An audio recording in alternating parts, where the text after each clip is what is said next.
Veamos. ¿Qué es lo que se ve en este momento? What do you see now? No, we don't have, I can see your faces, but there is no shared screen. I see all the members in the meeting, but we don't see your presentation.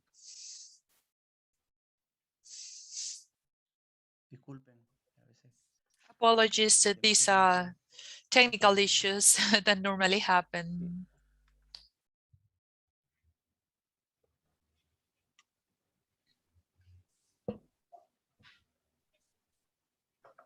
Vamos a ver. Un segundo.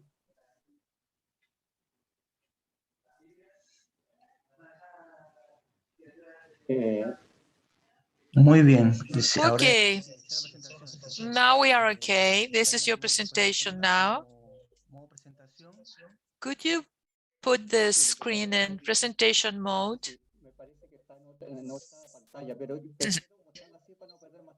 Okay, I prefer to continue this way so as not to lose more time. We are on the third slide, I guess.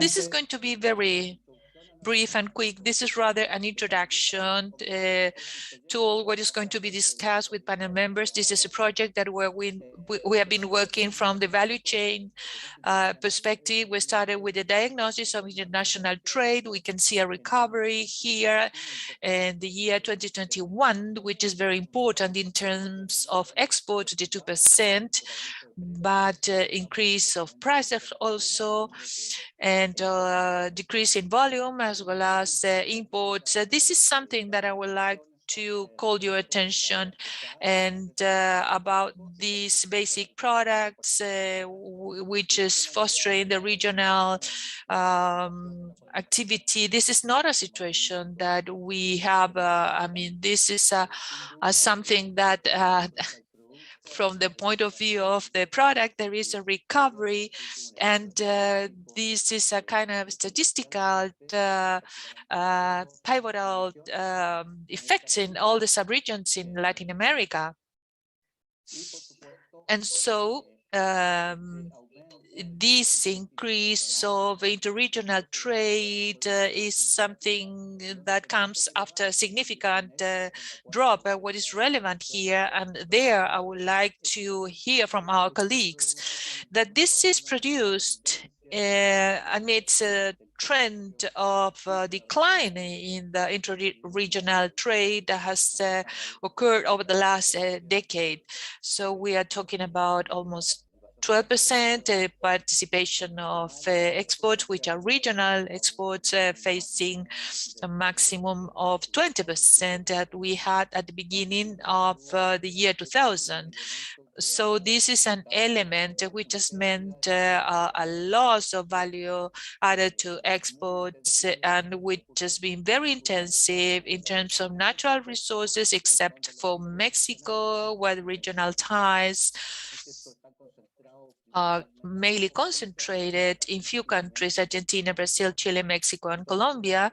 And where the interregional trade, one of the positive elements here is the participation of small companies. And to close, well, the political and technical debate and integration agenda to face challenges, which this is related to strengthening integration mechanisms, increase integration and investment to favor convergence initiatives among the different integration mechanisms, and of course to focus on a more integrated demand. And so these are the elements that I think are important to put them on the table.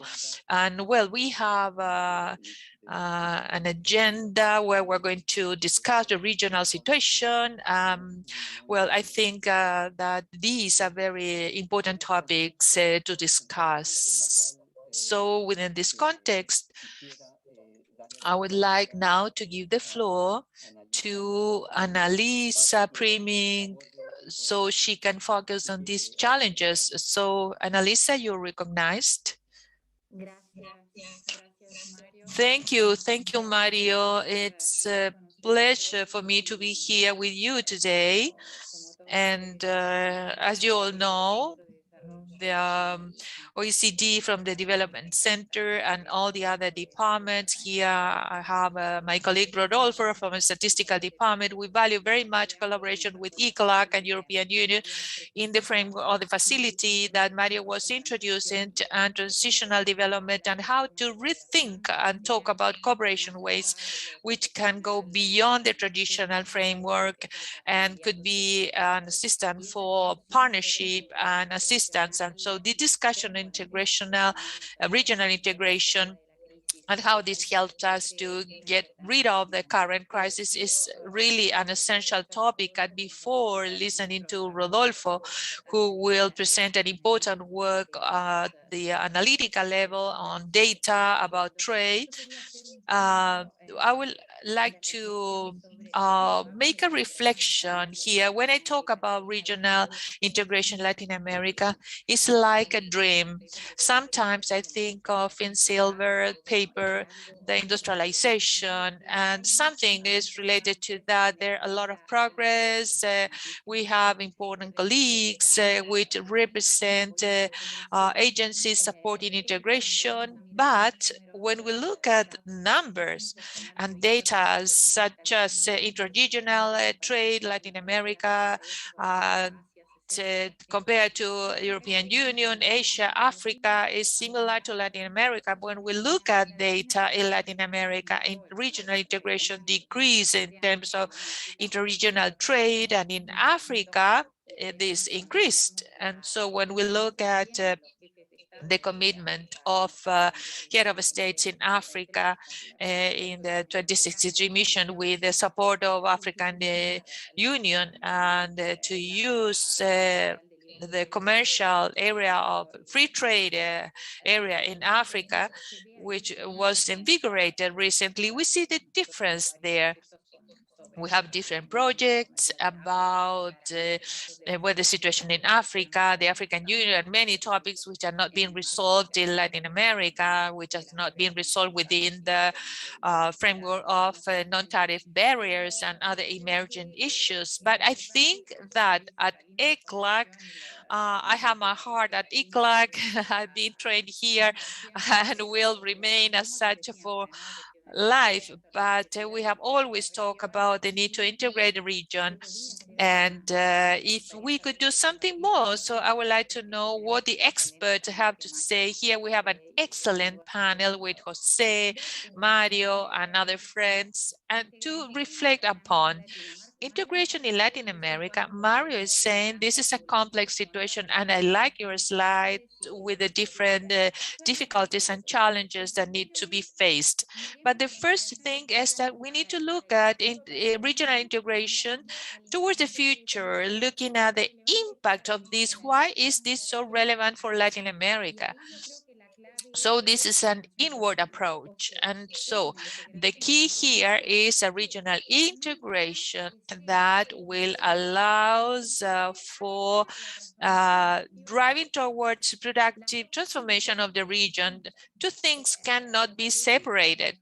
You know better than I. I learned this when I was working with you at ECLA. I'm not going to teach you that, but Latin America has a challenge to face, which is enormous. The countries we're working with all together at DCLAC, we have implemented review of product transformation in Chile, Colombia, and other countries, and we have the best data, the most updated data, and we always say the same.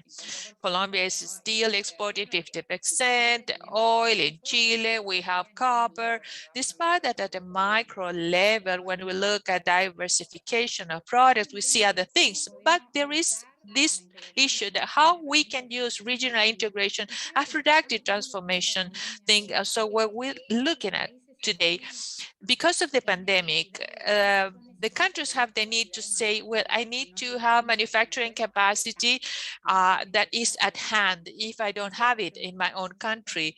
So this is important in terms of the health sectors, and this is very important for the countries of the region, because we could be create technical capabilities, manufacturing capabilities, and research capabilities, which can serve for the countries of the region, but also contributing to the global welfare with more capacity to produce other services and economic and health service. And when we look at this, we mean an agenda which is trade plus, is not only commercial policies.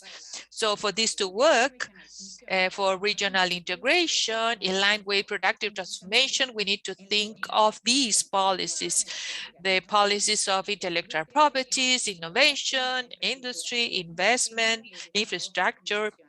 This is a national development agenda, and we need a commitment and capability to create plans and implement them, and to make reforms at the technical level, such as harmonization of standards or certification system, recognition of when you have a productive integration, you have also people as part of this process. So the experience of the European Union is very interesting, because this is built on trust, working with the civil society. The second point I wanted to make has to do with the regional integration and Latin America towards the world. Here, I'd like to say that if we were to achieve a more integrated Latin America, we would be achieving a better integrated Latin America to the world. And that is participation in value chain and in productive chains, but also geopolitically speaking. I believe that today we cannot lose the opportunity to move forward with regional integration using the pandemic opportunity, because there is a very complex situation where there could be risks of Latin America lagging behind and being marginalized. We were talking about this about a week ago. The truth is that it is an issue. I listen and I hear, Latin America is in a difficult situation because, well, in the US, some say, oh, they look at Latin America for different reasons, and it could be a reason for regional integration, but maybe it depends. Let's look at the numbers. So let's look at the productive aspect, looking within and looking out, trying to find new relationships with other countries that are also in a difficult situation. And for us, Rodolfo, there's something else that's very important. Within this context, we need to better understand the international dynamics. We need to measure trade with an added value. There is a huge progress here. We need to look at this from the perspective of ECLAC and the OECD. We need to also understand what companies, what corporations are participating in trade and who is taking the profits and how are these being distributed. So that is what we need to think about, the profitability of the leaders, etc. And it's all very current, especially if we're thinking about a trade agenda that will generate asymmetries, because there will be some who make money and some who don't. So those who don't will need help, and we will compensate somehow, but that is part of what we need to develop. And I would like to thank you for the possibility. I hope to go to Santiago pretty soon. And I'd like to offer the floor to Rodolfo, who is the head of the statistics unit of the OECD. Thank you, Annalisa, and thank you very much for sticking to the allotted time. Hopefully, if we all do the same, we will have space for a second round. I'd like to offer the floor to Rodolfo, but I believe that what you've mentioned is core, the key. The world is moving towards us, and it is a strategic need to regionalize. So there are very important points mentioned by Annalisa. We cannot move forward with regional integration if there are no national agendas, productive development, and these structural change agendas. So let's see what Rodolfo has to say to us. He will be sharing the analytical work that has been carried out by the OECD. You have the floor, Rodolfo. Thank you, Mario. Thank you to Annalisa and to you for your kind words. It's an honor and a privilege to be sharing this panel with all of you. I would like to clarify something. I work on the statistical side, and perhaps that is what my presentation will be about. Thank you. Next, please. El justificante o la invitación que nos hicieron. So the invitation that panelists have been made today is based on these three questions. First, what is the state of interregional trade within your integration scheme? More specifically, what are the weaknesses exposed by the pandemic? We were also asked, what are those opportunities that the pandemic actually brought about? And how do you feel that the regional value chains can be strengthened to promote a more resilient and sustainable development? And finally, what are these opportunities that we see to strengthen global value chains with other regions and then transform them, as mentioned by our other panelists? Sí queríamos tocar, porque hay historias abajo de todas estas gráficas. Del lado izquierdo tenemos la evolución del comercio. There's stories behind this. On the left-hand side, you see the global merchandise trade developments, and we see the drop because of COVID and this trend that would seem to exist since 2010 and on. And we see the behavior of the exchange rates.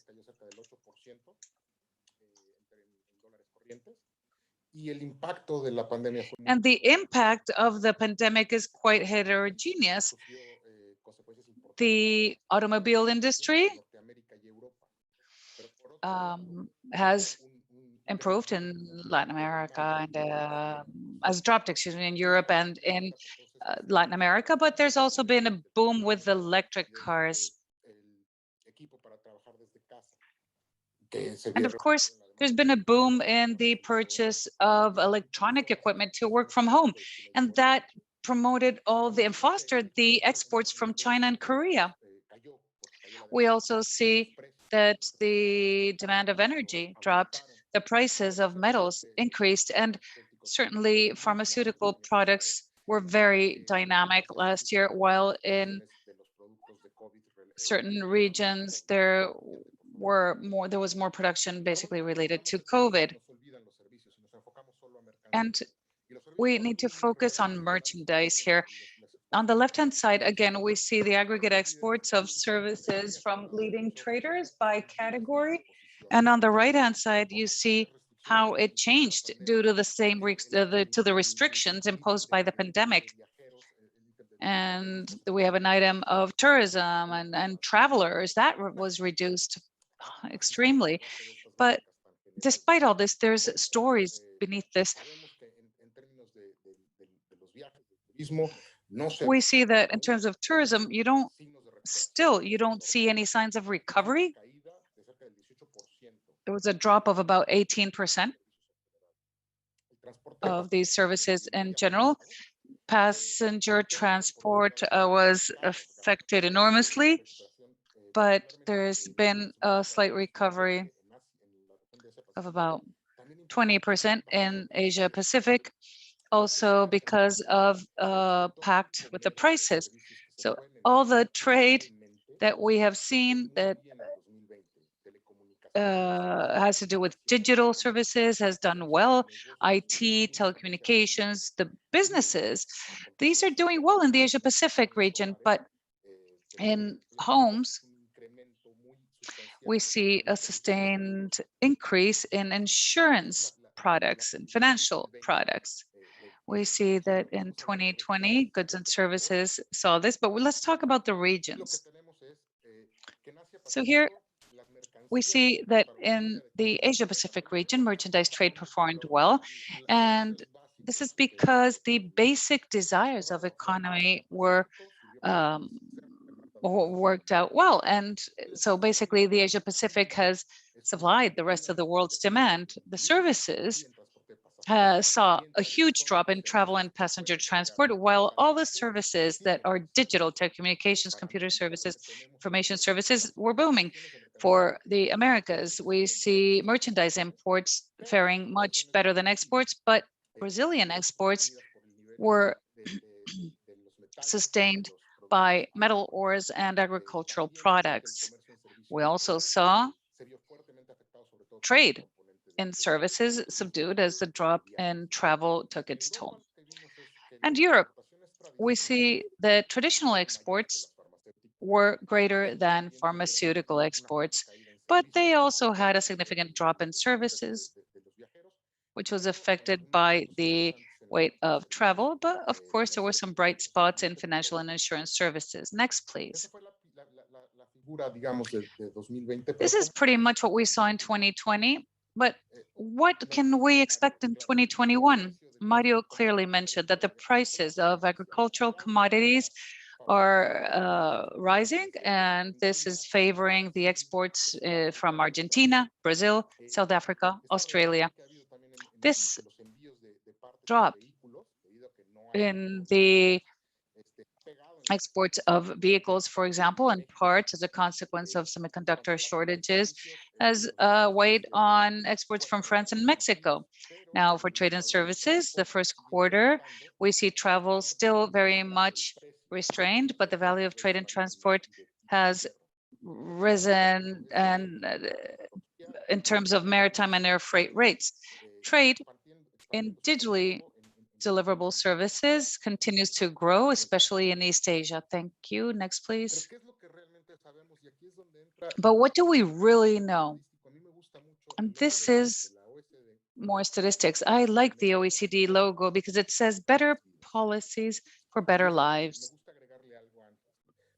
I always like to add something before, because in order to evaluate policies, you need to have good data, good statistics. So we have to have good statistics for good policies for better lives.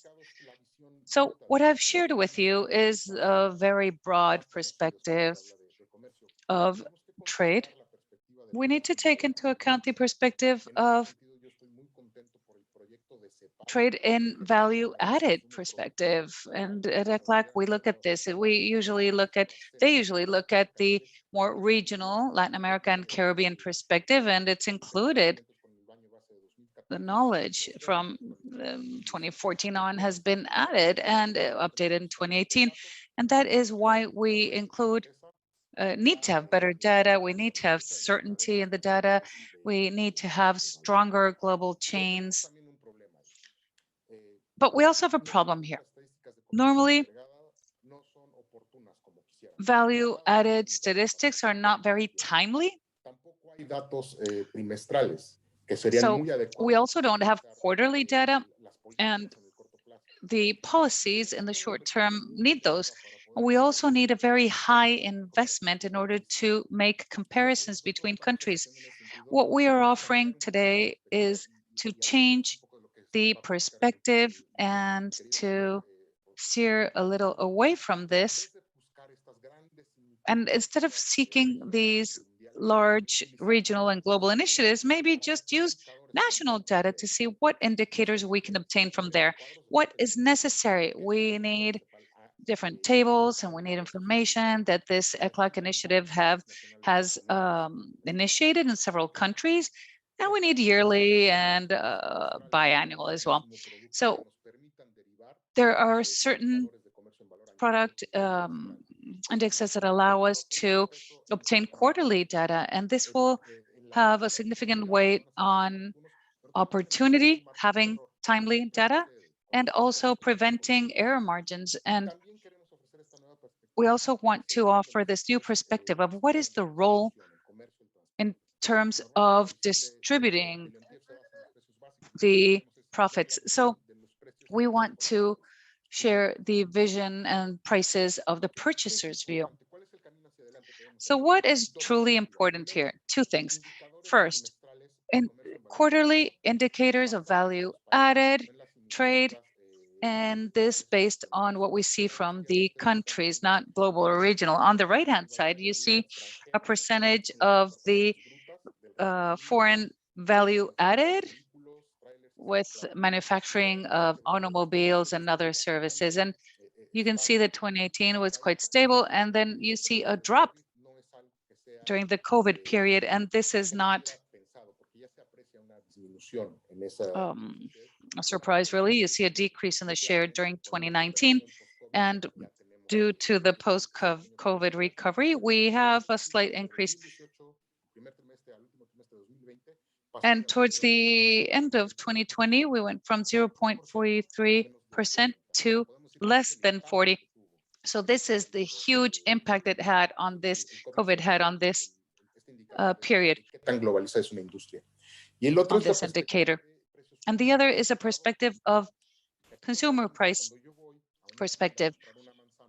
If I go to a store to buy an apple for my home, in the national accounts, it will seem as if I have purchased it from another company directly. But when we include the role here of other sectors, distribution and trade, what we see is that the share of the added value, of the foreign added value, is lower than the one we would have normally with these basic prices. And what this means is that the domestic price moved over the different sectors and households will be greater. So we find ourselves here taking into account the role of the distributing sectors.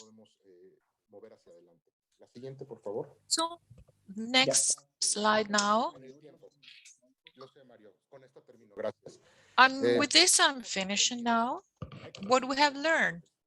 Well, to be ready to face any shock. No one saw what would come, and now we need to be resilient. We need to adapt very quickly. From the statistical side, this is an opportunity to develop more timely indicators which can feed the debate on policies and looking for new points of view to understand our reality. This is on my side. Thank you so much for your attention. Thank you, Rodolfo. I would like to thank in this few minutes, you have provided us a great summary of the international situation and the regional view. Also, I would like to highlight two elements that you have mentioned here. First, the change in the composition.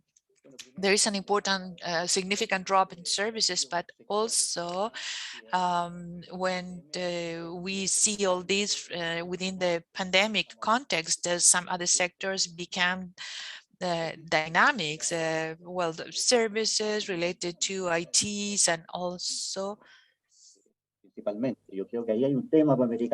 think that there is an issue there for Latin America, which is very important, and something that is included in the agenda of the different countries is the health industry, not only pharmaceutical industry, but also medical devices and medical inputs also. And today there are different initiatives to strengthen the also capacities and the interesting description of services that you provided us. And the drop of tourism and transport services in the region affects very strongly some regions such as the Caribbean.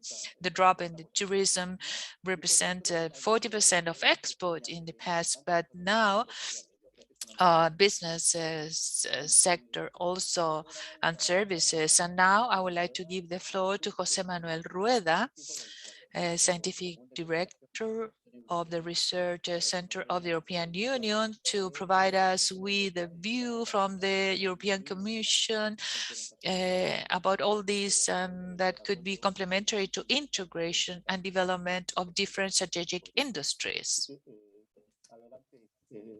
So, Jose Manuel, you are recognized. Thank you, Mario. Thank you for giving me the opportunity to speak to you here. I think that we can see the presentation. Ahora sí.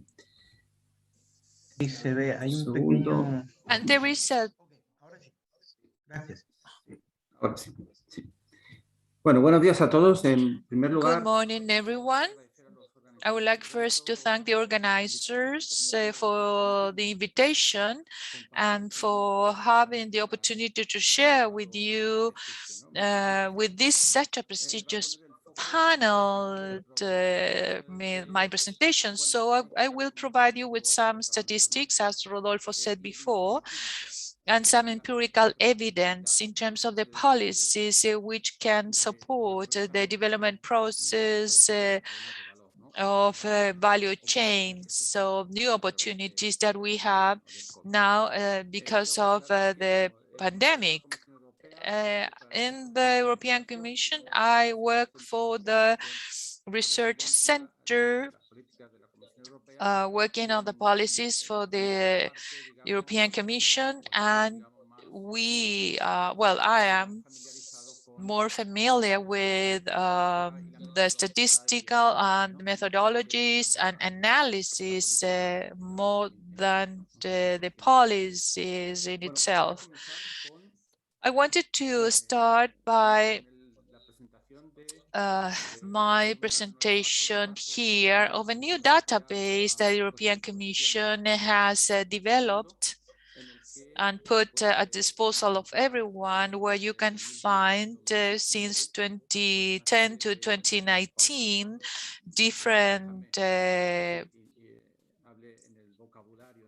and I'm going to speak in the most common language, this, the supply and use tables. We don't mention like that here, but this is a common denomination that is used. These are global tables among countries. And so supply and use tables, these are produced every 5 years, and input-output tables. And also what is essential here is that this new product that comes from Eurostat, and this is regular statistical information. Around May next year, we're going to have a new launching for including 2020 with all what has to do with the pandemic. And this is possible because Eurostat and European legislation compels us to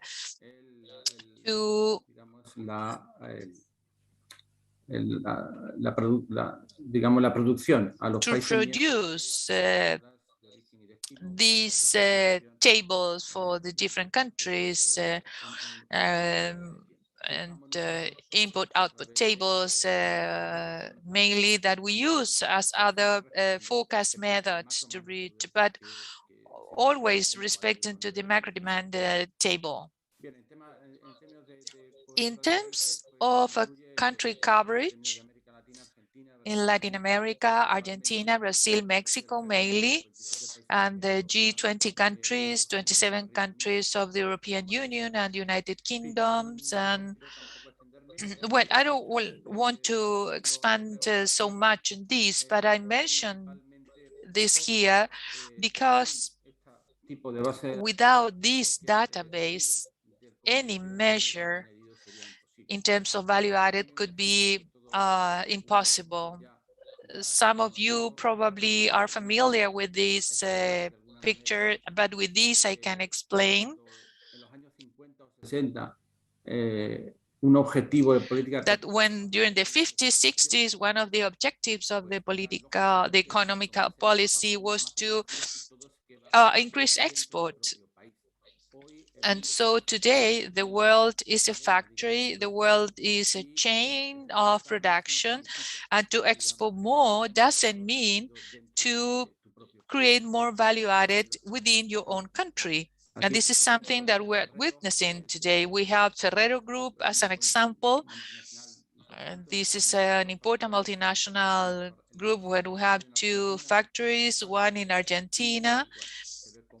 And we can see also what is the situation in Brazil, Malaysia, Niger, but this is the new situation. Surge de la globalización. Y nos enfrentamos a dos The conceptos. new situation that comes from globalization, and two concepts that needs to be very well differentiated. The first one is TIVA, the trade in value added, and the other is fixed value in trade. So on the left side, we can see exports. We put different containers in a vessel, on a vessels, and we have value added there.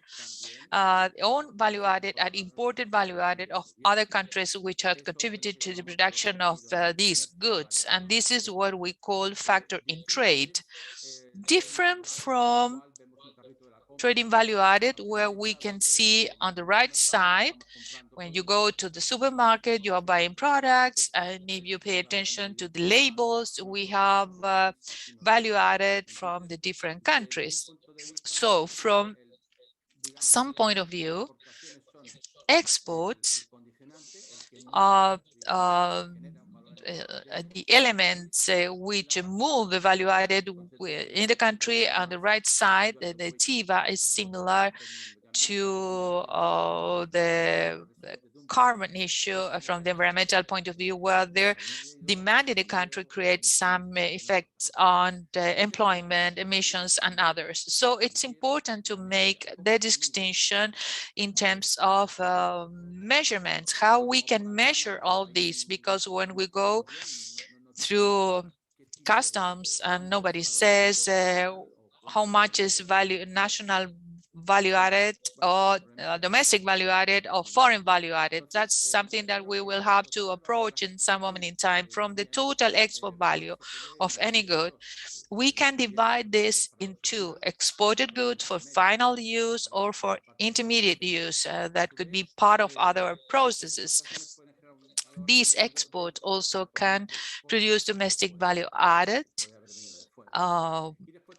And then we have the double counted method, which is easy to understand, but could create some type of complication or distortion depending on the approach of the country. In Chile, we have good wine, and we bought bottles that are coming from Spain. The bottles produced in Chile have a label that is printed in Argentina, but at the same time, Argentina is buying the paper to produce label for other Chilean companies. So if we see the value of export of the bottle of wine, we can see an Argentinian component on the label, but also there's another Chilean component, which is not the mere fact of producing wine and sell it, but is to manufacturing the paper that goes that will be used on the label. So we need to remove that component that we have computed in one of these in one section of this equation. And this is an extensive mathematical development. And for this, the European Commission, we hope that this by the end of the year, we are going to provide this in a form of application, a program that is named Trade Scan, to measure all these indicators with Figaro database, OECD, and when we are going to use also YOD and others. So this methodology will be found in the documents which are being published for the Common Center of Research. And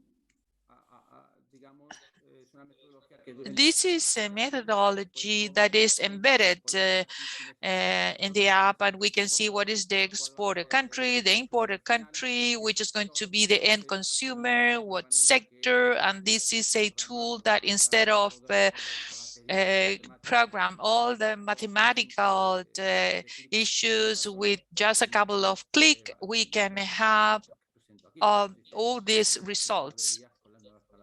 And so this has been prepared with this, and this is the value added, the percentage of domestic value added in each country.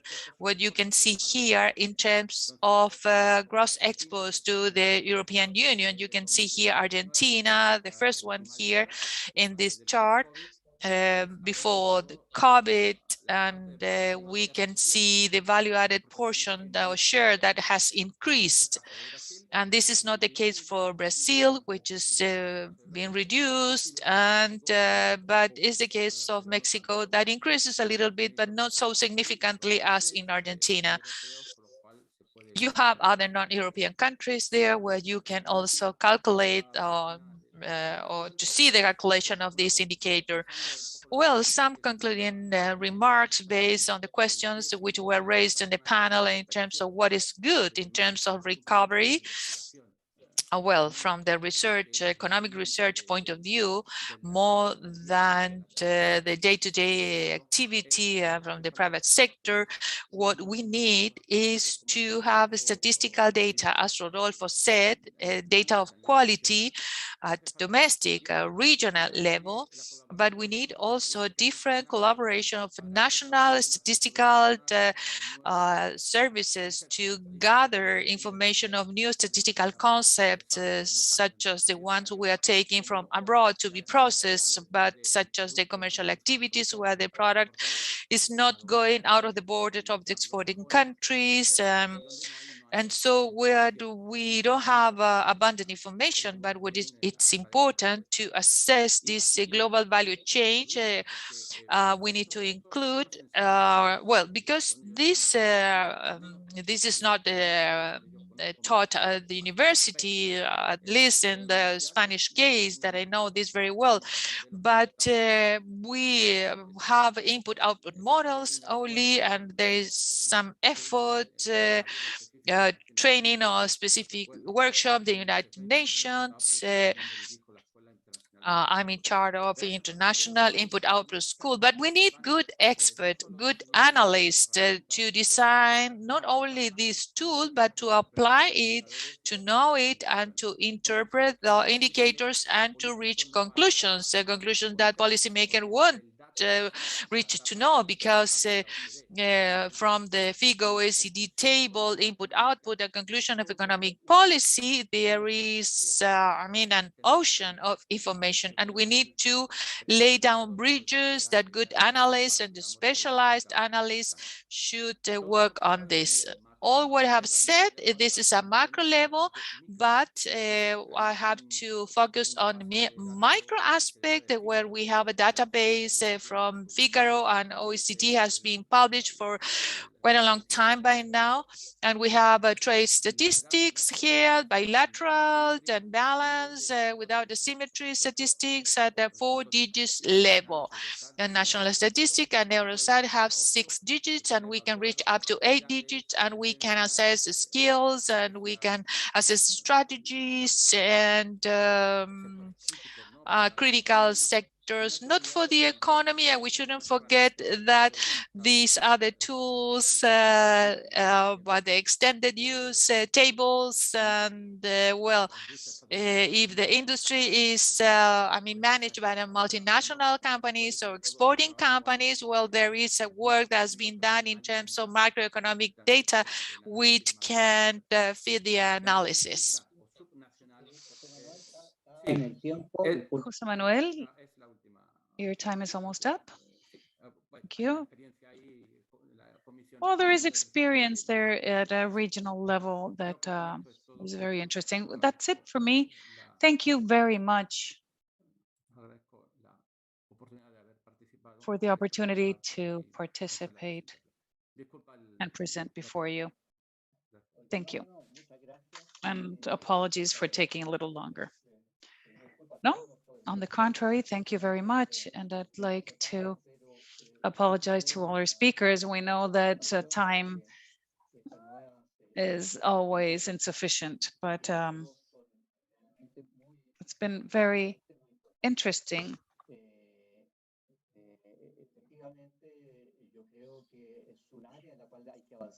I believe that this is something we need to move forward with, ECLAC, together with the European Commission, have been collaborating in measuring in active methodologies. And as you mentioned, it is of the utmost importance to update the analytical tools,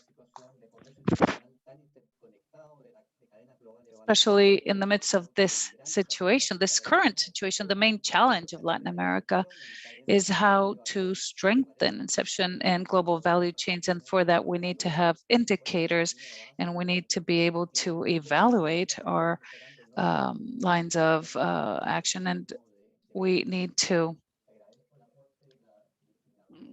continue working on this. I thank you all for your contributions.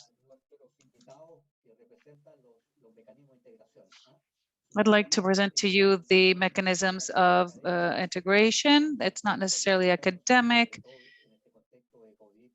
And especially within this COVID context, we find ourselves in a difficult situation. Latin America represents 8% of the population. And in terms of COVID, we are 20% of infected people, and we account for many deaths as well. So the policies are basically about transfers right now, monetary, well, expansive policies. There's some health policies, and there's a huge effort as well to set policies that can do with a sustained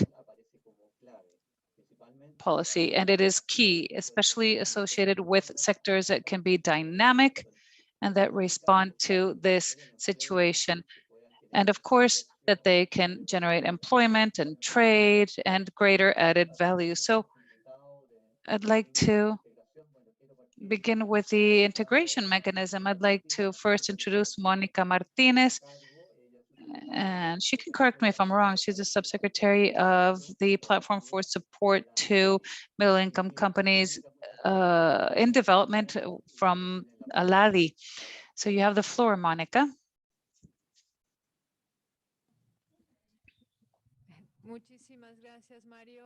Thank you very much, Mario. Thank you for the clarification. And good morning from Montevideo. Greetings from the Secretary, from Sergio Abreu, Secretary General of ALADI. It is a true honor for me to be part of this panel. I see many friendly faces. I would like to thank the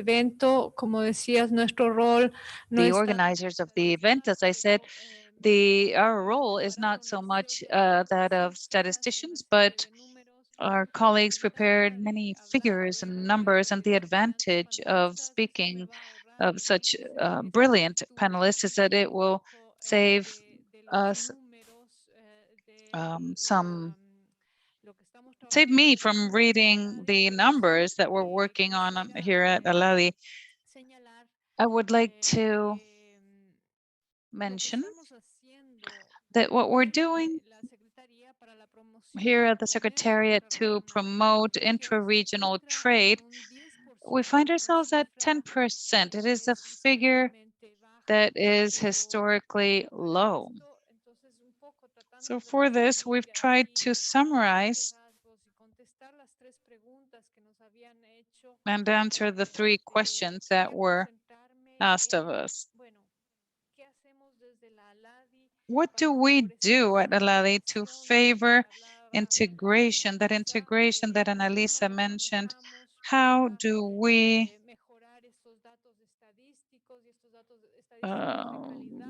try to guarantee these quality statistical data, as Jose Manuel mentioned? And for those of you who don't know what ALADI is, we're an international organization made up of 13 countries in Latin America. And our added value within these integration processes is precisely in the agreements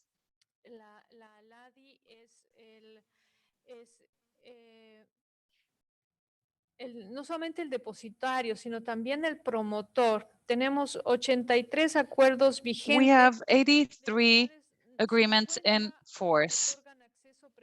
50 grant preferential access to markets. Over 90% of the bilateral relations are covered by these agreements, and 75% of the products traded in these ALADI countries are free of tariff payments. And international trade reached 103 million, and was multiplied by 10. And this is what was signed in the Montevideo Agreement, and that is where ALADI was formed as well. So regarding the commercial agreements, the framework of the rules for productive transformation, that is how we generate trust, and it is what ALADI specializes in.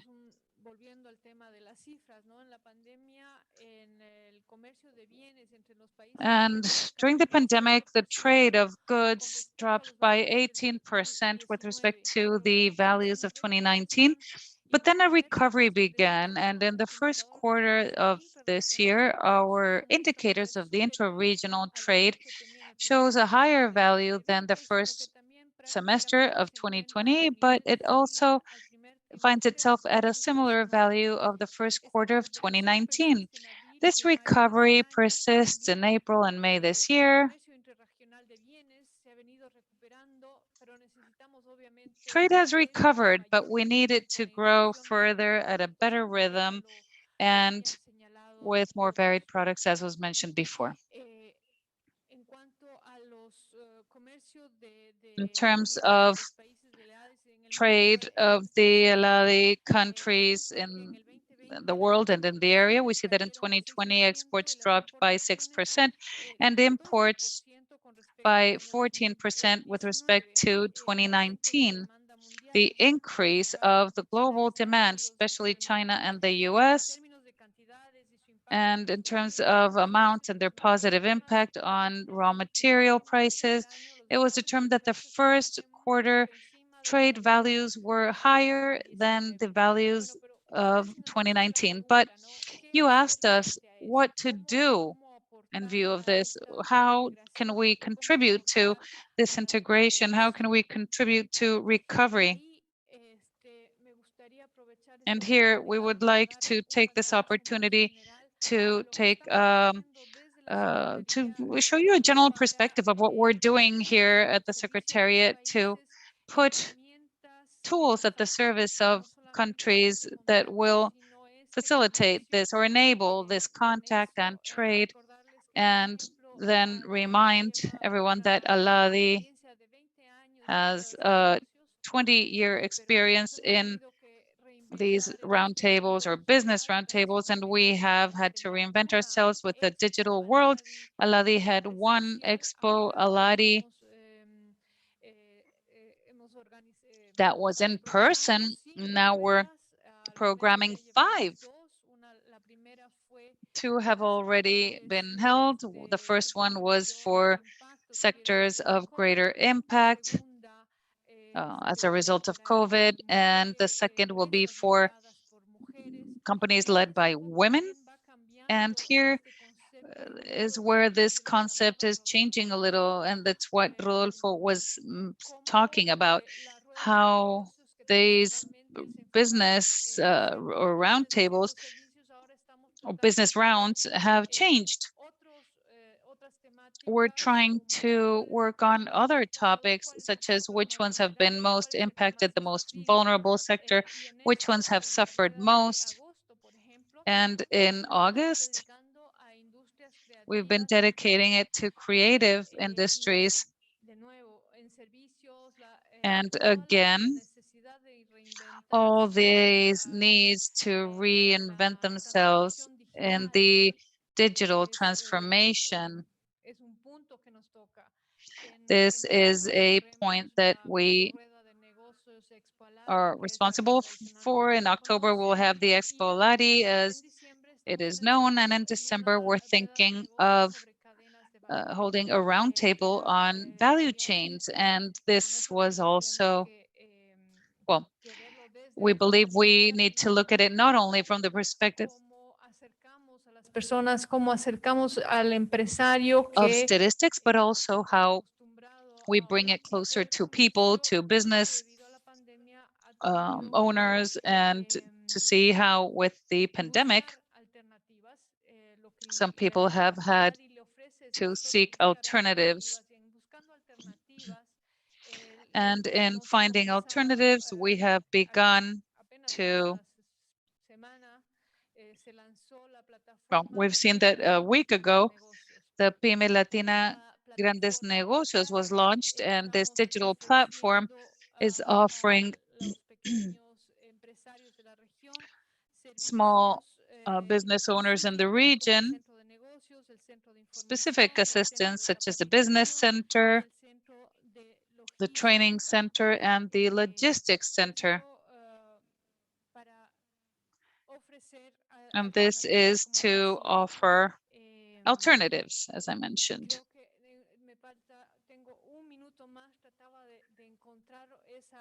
And I was trying to find this phrase, as the panelist said, but there's so much paper here on my desk that I can't really find that paper. At Aladi, what we usually do is we try to reach those small business owners that have had to reinvent themselves, and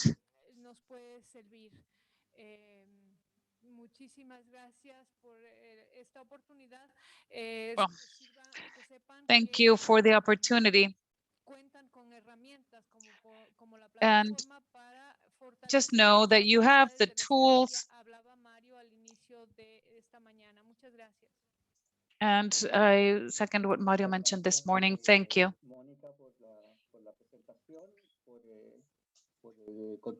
Thank you, Monica, for the presentation. I think that it's important to highlight the effort that's been made in terms of interregional trade. These figures are relatively optimistic in terms of the international trade recovery, with levels similar to the year 2019. However, as it was stated in the initial presentation, we have a structural factor of disintegration, reducing interregional trade.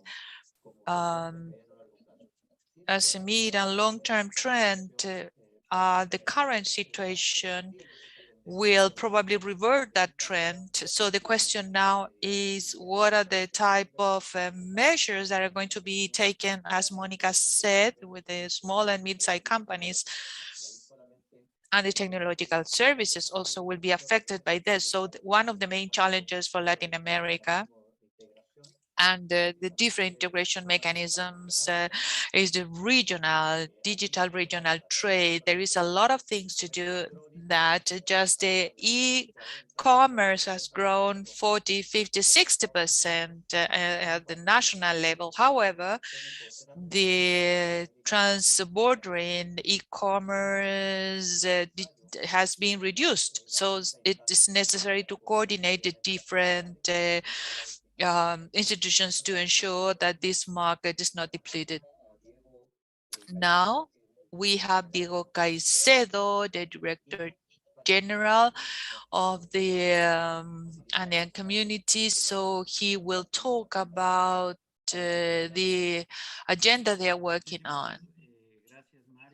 Thank you so much, Mario. A special thanks to ICLAC, the European Commission, the OECD for organizing this event, the Secretary General of the Andean Community, Dr. Jorge Pedraza, and special greetings to the panel members.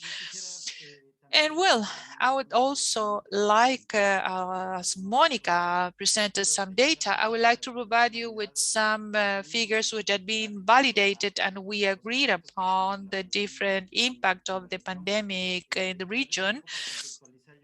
Probably to put this within the context, I would like to provide the data about the Indian community, Indian community with a brief presentation, because I know the situation of this country much better. So basically,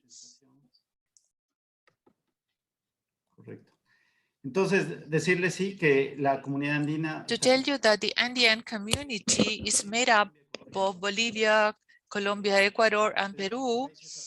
And we have 5 associated countries: Chile, Paraguay, with 2, Spain, Morocco, and so we had 2.5% of GDP growth for the year 2019, and these figures change in 2020 because of the pandemic. Also, we reach about $8,000 million intercommunity export 2019, and $96,000 million export to the world in 2020. And so this is to put this within a context which is the part of this integration group. And so the Indian community is working with community agencies and participation of the civil society.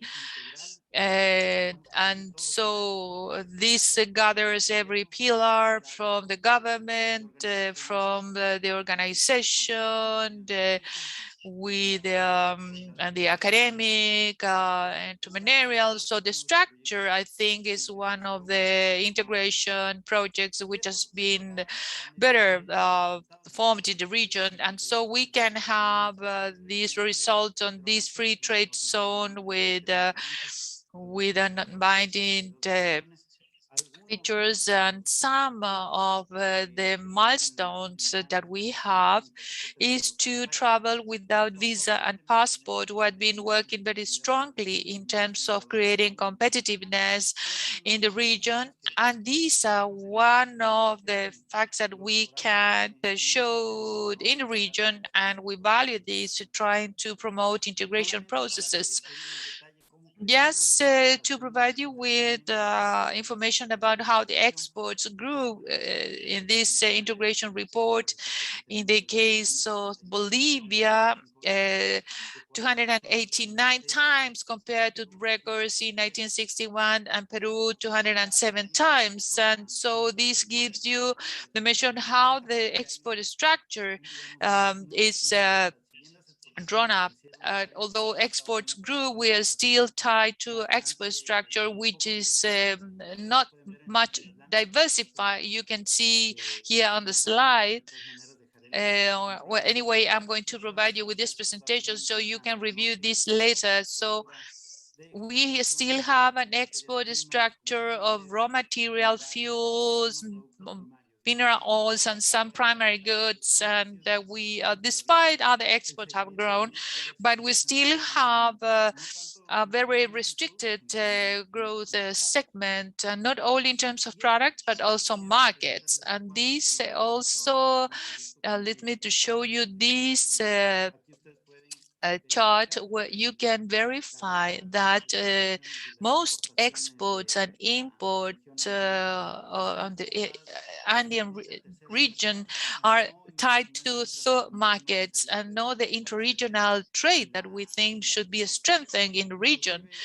And even the export levels in Latin America are very little compared to developed markets such as the United States and European Union. And this is a reflection of a productive chain in terms of Andean communities. So the challenge is to strengthen these regional value chains. And what we have apart from all these, the companies which has approached to the market, it's important to verify that more than 90% of the companies in the Andean communities are SMEs, and these SMEs represent the 60% of employment. So this is a productive fabric which is very specific and very complex in terms of all what these small companies mean, which provide a lot of employment. And these SMEs are very relevant sectors which basically are focused on infrastructures, textile, food, beverage, wood, metal mechanics, and we have services added to all this from a list. However, these companies, or many of these companies, still don't have an export platform, and they are not tied to an approximation of the regional value chain. So the main challenge for the region, for the sub-Andean region, is to produce this production ties among the different countries and to approach to third markets. So then we have, within this context, we have the impact of pandemic. We have a lack of competitiveness and productivity and different social problems. But here we are talking about three pillars: human mobility, commerce flows, and capital flows as an impact of the pandemic. In this Andean region, this was felt very significantly. That meant a drop of 7.4% GDP, duplication of unemployment in all the Andean countries, and an interesting piece of data, and probably you know this, Latin America and the Caribbean had 25% of total fatalities, despite having only the 8% of the global population. So this increases the impact of the pandemic in the region, with the economic consequences and the impact on supply chain and the drop in the tourism sector, among others. So this reality has created a very complex scenario in the region. However, in the Indian community, we are working during the whole period of the pandemic. We have tried to mitigate all this impact in terms of regional policy. And what are the priority actions? Well, first, healthcare to reach the most vulnerable segments. In some cases, some situations were very critical. Some countries have mitigated this, trying to reach the largest number of people with vaccination campaigns. And in this moment, that is going towards normality. And this has had impact on the economic reactivation. And so this has been done through boosting the SMEs who are working in facilitating trade, innovation, digitization. So I think that pandemic has taught us that we need to reorient all what we thought that will happen in 4 or 5 years in digitization. This is something that is happening today. This is something key for this Andean sub-region. And there is something that we need to work also very strongly. We think that we still have difficulties in terms of logistics, transportations, and to provide this facility to trade for transportation. So reduction of cost that may exist in terms of using logistics. This is a key factor to reduce the impact, the economic impact of pandemic. And of course, a pillar that we have seen very specifically is funding. Many companies have faced funding problems reaching full collapse, and this is something that need to be focused from different perspectives. This is the general mapping of what's the reality of the different approaches that we have from the Andean communities to foster all these and try to overcome all these difficulties. The great opportunities that we have from the Canadian Community Secretary General. We have the access to market.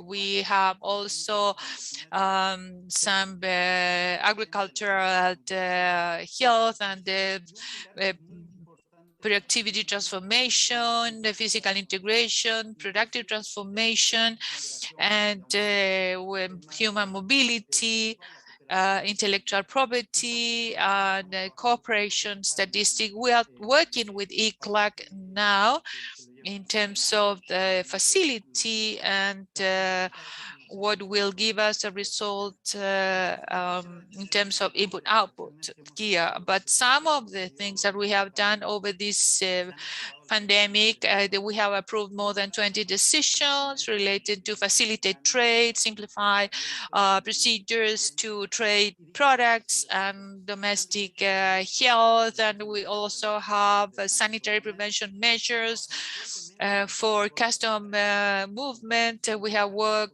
very intensely in protocols to avoid the risk of contagion, and we are working very strongly also, as Monica mentioned, specifically from Alari, to reactivation, diversification, and recovery of export markets. We have a business meeting that is carried out every year. Last year was online, and we have had a very successful experience in terms of creating a digital platform with a specialization per sectors, identifying buyers, and with training processes, because many of the SMEs are not connected to this process of technologies. And the idea is that these companies could add to this digital era. We have interesting results with more than $5 million. And so I think that this is a very important piece of information, especially that calls the attention in terms of continue developing this task. Okay, Diego? Yes, I'm finishing now. We have a program for training to SMEs and services, and we are facilitating trade, and especially what has to do with partnership and export consortiums. We are working in a digital agenda. We have a document. We are going to offer the roadmap, which is basically focused on bridging that gap. And something that has been very important is women's empowerment and digital economy. And there are other actions. And now we shouldn't leave that aside. I mean, the economic aspect is very important, but we have also developed an instrument in the region, which is an innovative document. We have a recently approved statute to allow the mobility of individuals, because this crisis caused that people cannot move. And we have created this instrument which allows to order all these processes, and also brand protection, integration of energy matrix, and we have created the task forces to face the fourth industrial revolution. The objective is to come to normality with employment, and this would be, broadly speaking, what we have done from Cannes, and I will stop here, that we can continue with the event. Thank you so much. Thank you, Diego, for your presentation. Very interesting. And certainly there are several challenges where there is a convergence of the agendas. Given that we have very limited time, I would like to continue with Rodolfo Solonsky's presentation, Secretary General of the organization, and they have also been strongly hit by the pandemic, especially in terms of services. So I'd like to offer the floor to Rodolfo Sabonque, Secretary General of CIECA.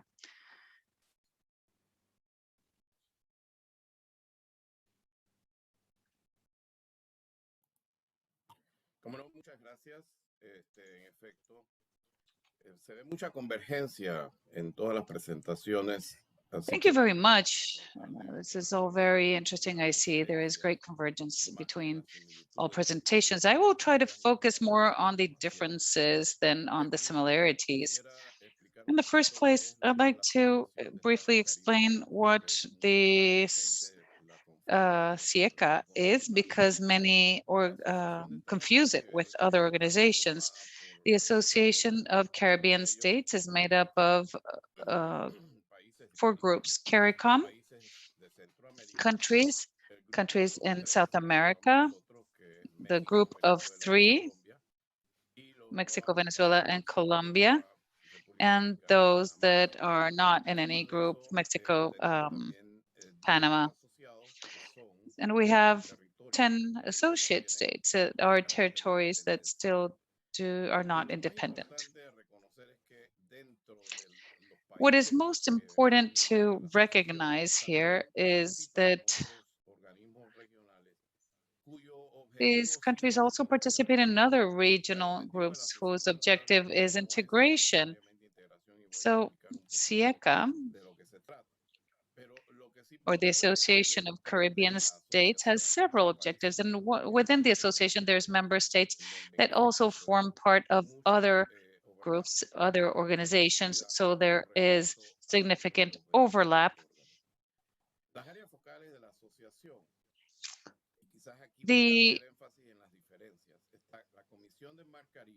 main working areas of our association are the Caribbean Sea Commission, the development of trade and economic relations, sustainable tourism, transport, and risk mitigation in view of disasters. But what really should concern us is the mission of the Caribbean Seas protection, and from the legal, environmental, economic aspects. So all functions of the association have to do with sustainability of the Caribbean Sea from all points of view. So in this sense, COVID has affected the entire region. I'm not going to delve into how, but there's been huge impact on health, the economy, supply and demand, employment.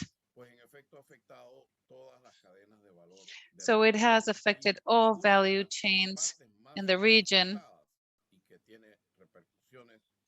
And one of the most affected ones is logistics and transport. So if we analyze the value chain a little further, we can see that foreign trade, interregional and international, have a significant role. But tourism is one of the pillars of this economy. Tourism was one of the hardest hit as well. So this value chain, if we look at it, we can also see some other vulnerabilities or shortcomings that have come about. And we see that this is a region that doesn't necessarily have the most adequate infrastructure or connectivity. In some areas, we even have very bad connectivity. And we also see problems from the perspective of education for this new global environment. We are late with the technology, and we have a comparative advantage that has no comparison. And this is where we would like to better analyze what we have ahead of us. This comparative advantage in terms of resources, in terms of water, in terms of biodiversity, cultural diversity. These are all comparative advantages that make this region a very rich region, wealthy, and in order to make it sustainable and resilient, we must give it a twist, everything that we've been doing throughout history. And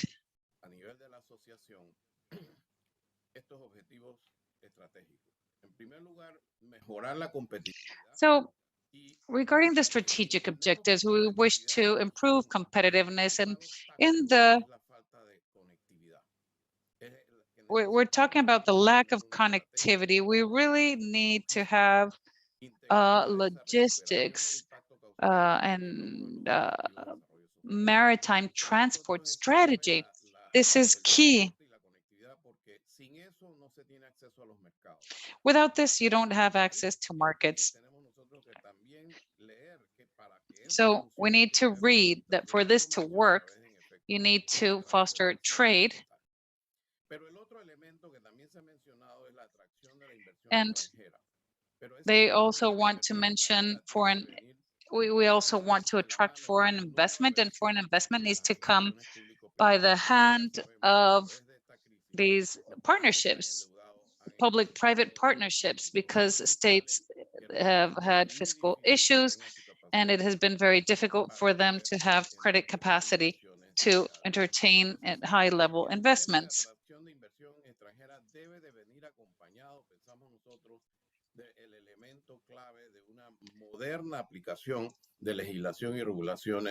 And we need to have greater analysis carried out in this sense, especially in terms of mitigating climate change. Climate change is having a great impact as well, and what we need to build in terms of countering or reacting to climate change, because it does destroy goods and assets. It is important to work on that in order to foster trade. And another thing that has been mentioned is the need to improve data. Collecting information, quality information. What we've seen as from the observatory is to have a center of intelligence so that all countries can have access to the necessary information in order to reach the different markets.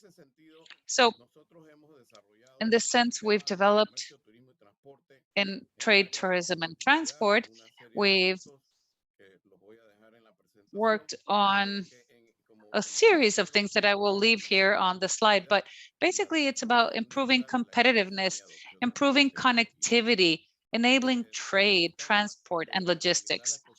Now, regarding maximizing the exposure to markets, there is a need for trade intelligence, and in terms of promoting and enabling investments in the region, we need to strengthen infrastructure and promoting investment mechanisms jointly in the region, because what we see increasingly is that companies develop capacities and many times they generate an excess of installed capacity in ports and airports, and which are not necessarily the best.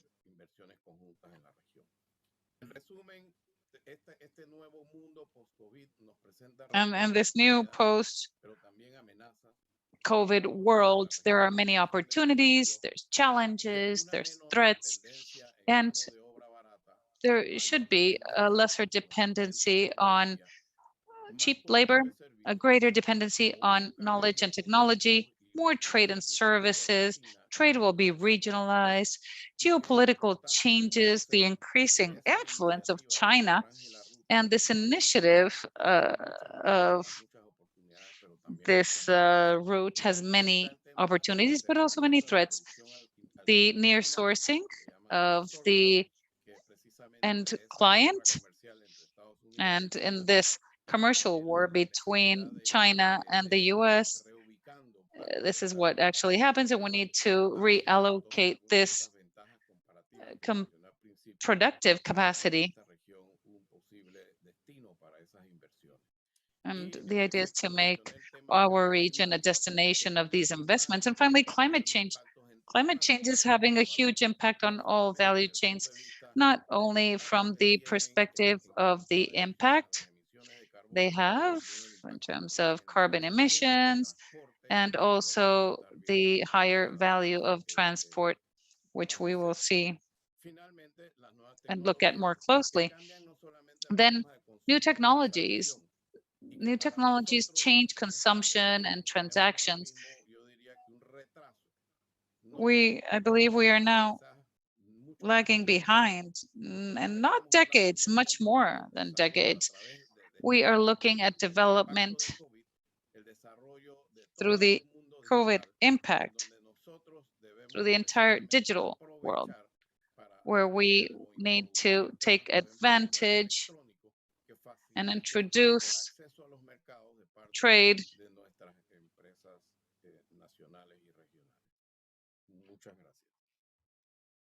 to see what impact it may bring at a regional international level. Thank you. Thank you very much. Thank you for presenting the specificities of the region regarding transport and, of course, climate change and the disasters it brings about. These are of the utmost importance. We are a little behind. I would like to ask you to stay a few minutes. I'd like to make a quick change in the program because Alberto Mangini, the head of regional cooperation of the European Union in Costa Rica, needs to leave to another meeting. So, Alberto,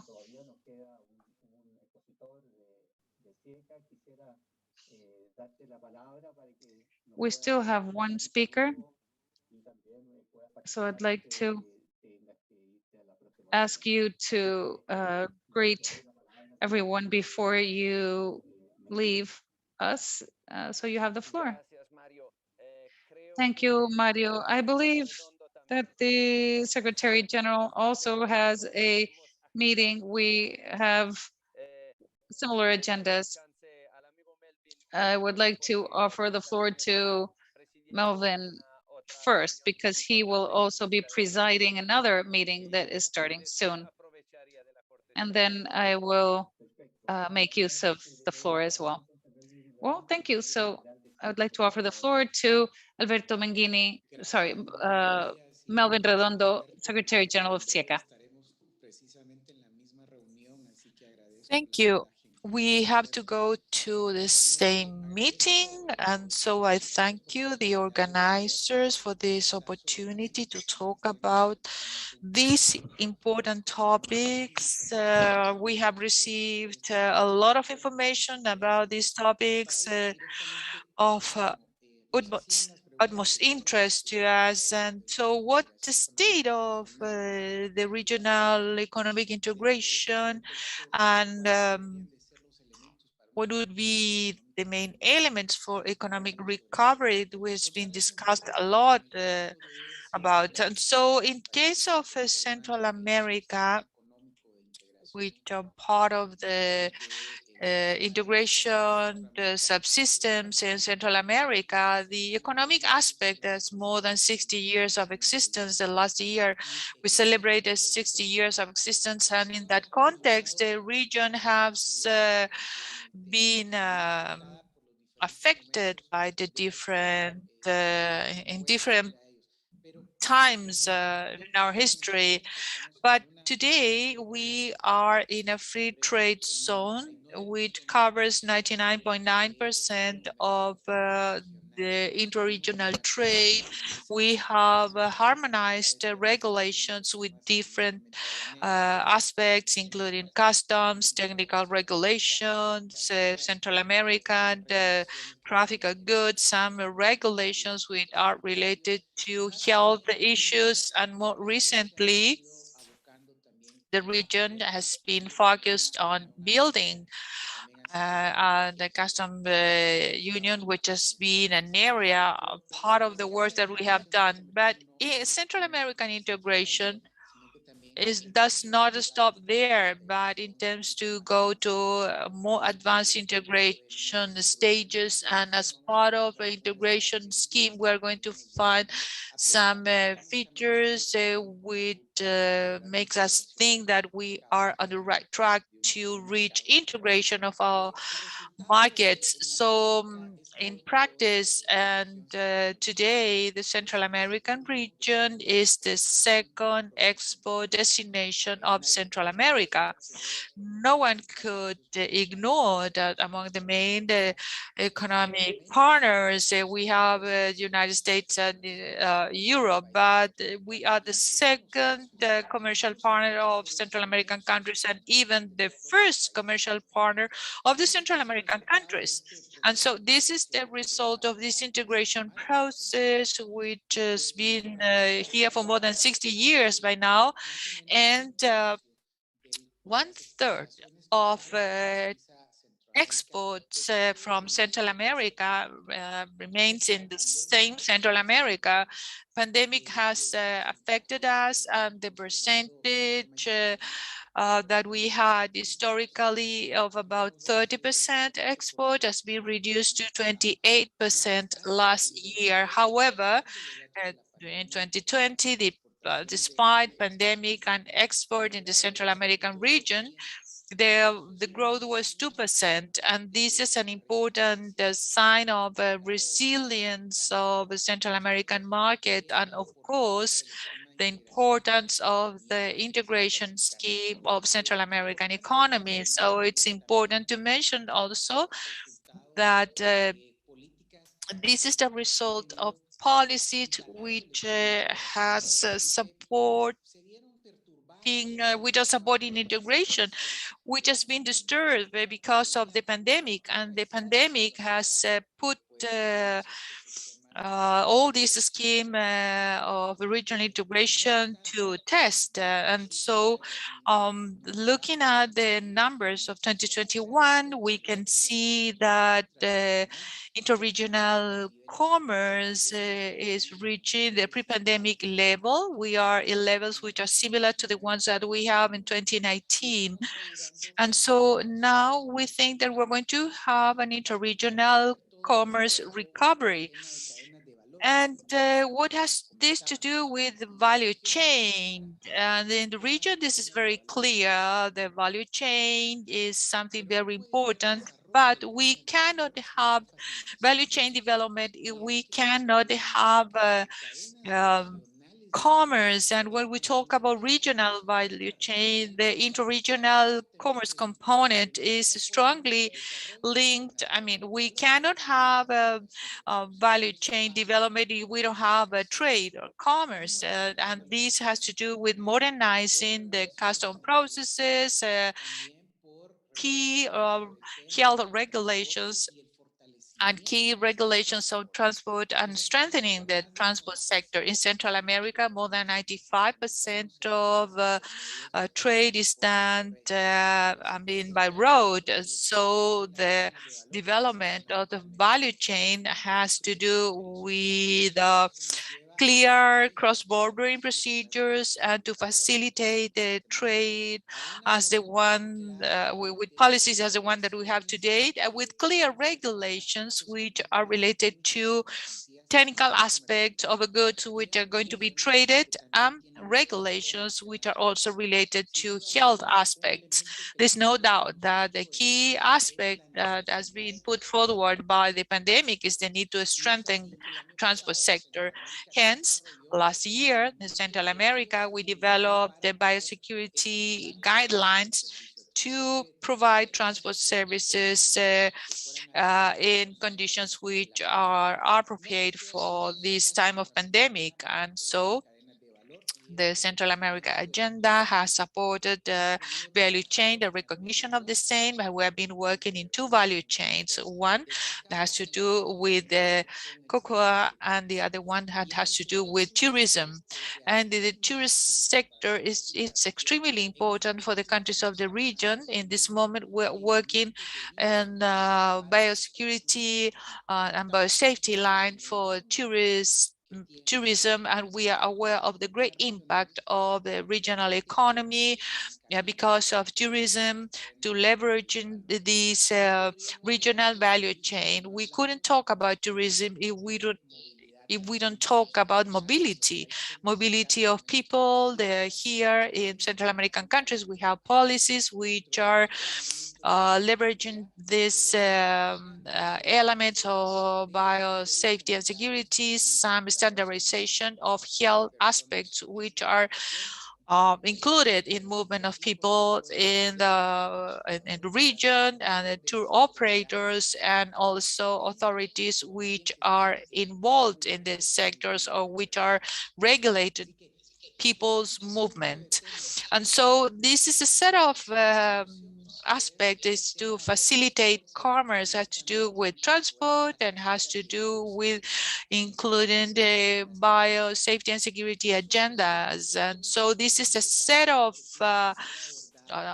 things which need to be approached from these perspectives. And the pandemic compels us to include economic reactivation. So despite that each sector is working in the economic recovery agenda and economic transformation agenda, we also have the first draft of economic reactivation plan, including pandemic, including trade facilitation, and also including logistics and mobility. So the idea is to have a comprehensive approach to talk about productive transformation and to put all these elements on the table. And so if we not care about pandemic with joint actions, and so our proposal includes that the Council of Health Ministers are the direct responsible once so they are in charge of responsible for facilitating integration, who work together with the Ministry of Transport and Infrastructure, so we can we can articulate an agenda including productive transformation and also value chain. So in summary, we need to talk about commerce facilitation, logistic, mobility, and infrastructure. We need to talk about transport, and this is part of an integration strategy which is supporting value chain. And we have a methodology in the region that we have been working with ICLAC, identifying about 50 possible value chains which could be developed within this context.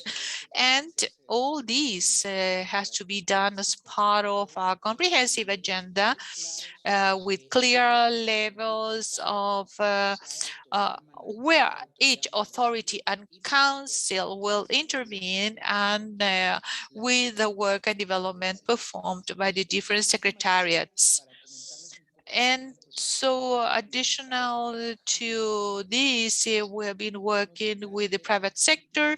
One thing has to do with policies, and the other things had to do with agents which participated directly in all this. Last year, we had more than 50 online business events, and we developed different initiatives such as EcoBook with the resources coming from cooperation, which allowed us to approach more than 50 companies in the region to support them from the development of product up until putting these products on international markets, such as the European Union market. And as part of this, I think that all the agendas of the different integration tasks are involving different elements, but just something that has not been said yet is the need to identify the financing mechanisms for those policies. If we don't have funding, clear funding to support these policies, so we are going to, stop in the design face, and that's why we need to support them. These national strategies should be taken to the regional sphere and then convergence internationally with the different integration initiatives to identify all these financing mechanisms we have in the region. Different financial institutions such as Central American Bank of Economic Integration, IDB, CAF, which can support all these transformation initiatives hand in hand with the work done by the different institutions of the regional integration systems and international corporations to build common agendas about what is required, that is economic reactivation and recovery. I will stop here. Thank you so much for your attention. Thank you, Mario, for your excellent presentation and to provide you information about the work that you are doing. This is one of the good practices at the regional level, what you have undoubtedly showed us, and the initiatives of that you are undertaken. So I think that we're reaching the end of this event. I would like to thank you, everyone, and of course, closing remarks will begin by Alberto Pegnini. Alberto? Thank you so much, Mario. Greetings to every panelist. And first, congratulations, because this has been a great discussion, a very interesting discussion. Have been taking notes about the different interesting things that you have covered, and these undoubtedly are inputs which are extremely useful in order to think of our policies which are not for cooperation but for partnership with our countries and with among the different regions, partner regions of Latin America and the Caribbean. I liked very much 2 points which were mentioned by Annalisa in the initial presentation, and I would like to highlight now when she said that a more integrated Latin America is also a Latin America integrated with the world, and I think that this is extremely important. And I think also that in line with what she said, this is not merely the commerce, but it's commerce plus, because when we think of integration, we look at things which go beyond the things which are strictly commercial. And so was something that was mentioned by other panel members. COVID also has been clearly demonstrated, and a few times it has been mentioned that human health could affect the trade in the region.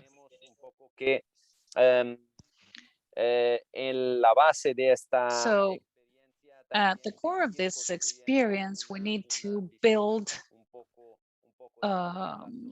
long-term vision. I see that, well, the impression, my impression after this discussion is that at the level of the different groups of economic activity, there are very successful working agendas. And I would like to say that they have different levels of maturity, but they're not really aiming in the same direction. Some are taking one path, others are taking a different one. But I think that it will be similar, I think, for all in the end. And I think that in the future, we will try to see how we can build based on these integration blocks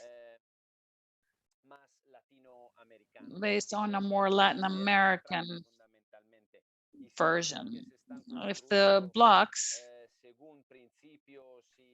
are distributed by principles and international best practices, it becomes much easier. Now, in terms of the impacts of COVID, I'd like to make a brief reflection. In the beginning of the crisis, we found ourselves in situations that have shown us two things. One is the level of interdependence of the countries. I'm referring to Central America.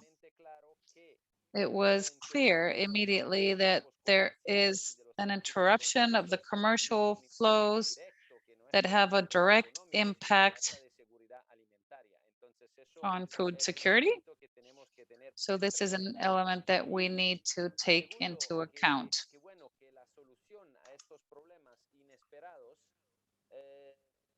And the solution to these unexpected issues are found in dialogue mechanisms and coordination for international dialogue. And when we have found these issues, if we hadn't had coordination systems, we would have had to create them, because how would we solve these issues? Now, I think that all these integration issues are built with crises. And it is said that you should always take advantage of crises to improve. We have a huge opportunity ahead of us now.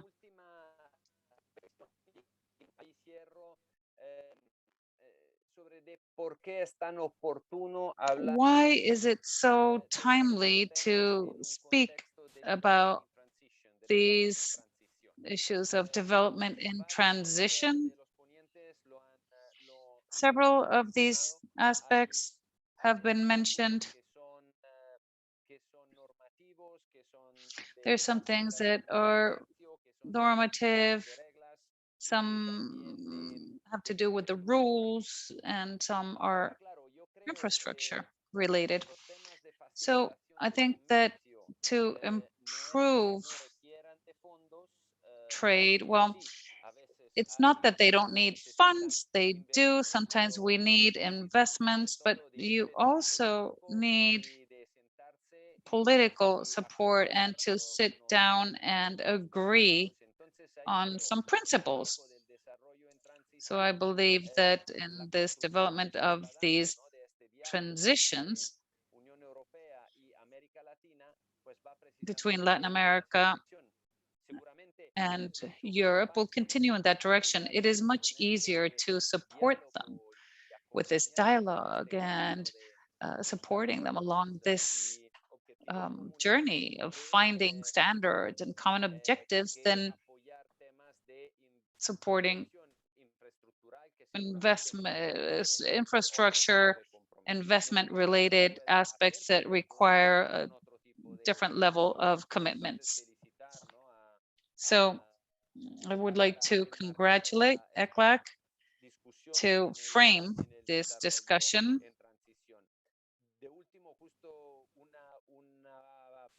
Para mencionar que también dentro de la familia de la Comisión Europea, within the family of the European Commission, I believe we may need to get to know each other better. What Manuel presented was very interesting, so I would like to thank everyone for this. I believe we ourselves need to strengthen our remit. Another thing I believe is very important, the Secretary General of SICA, Mr. Cerezo, who just concluded his mandate a few days ago, presented results, the results of his period, and included a few ideas. And one that really caught my attention was the integration of Central America with Mexico. at a commercial level, they're not very much integrated. This is the kind of integration that we need to find. And I'd like to congratulate everyone for the economic integration between Central America and all the work that has been done. This mandate will conclude in a few days. And he's truly achieved amazing results. Thank you very much. I'd like to apologize. I need to drop off this call and join another one. Once again, thank you very much for the opportunity. Thank you, Alberto. We are coming to the end of this workshop. I'd like to truly and honestly thank everyone on behalf of ECLAC, Alisa Bárcena, and I'd like to thank you all for this opportunity to hold this very important dialogue. It's important for us to have these conversations because it offers collaboration for this joint work that we're carrying out. I'd like to thank you all for addressing the development that is in a transition stage, the international and regional cooperation, how this translates into the new agenda, and to strengthen the integration agendas of all Latin American and Caribbean countries. So I would like to thank you, to thank our speakers, all those who have attended this workshop. And I'd like to mention that this is one of several activities that we're carrying out and holding on this topic. And the idea is to add value, and we are innovating from the analytical perspective. We are searching for new methodologies and offering tools for the design and implementation of future public policies.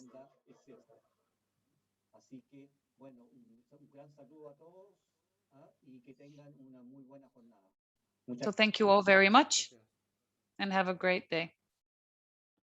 Thank you.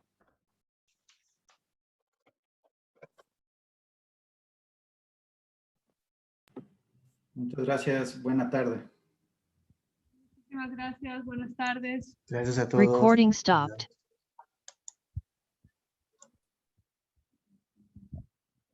Sí, muchas gracias a todos y todas por participar. Gracias. Gusto verte, Diego. Chao.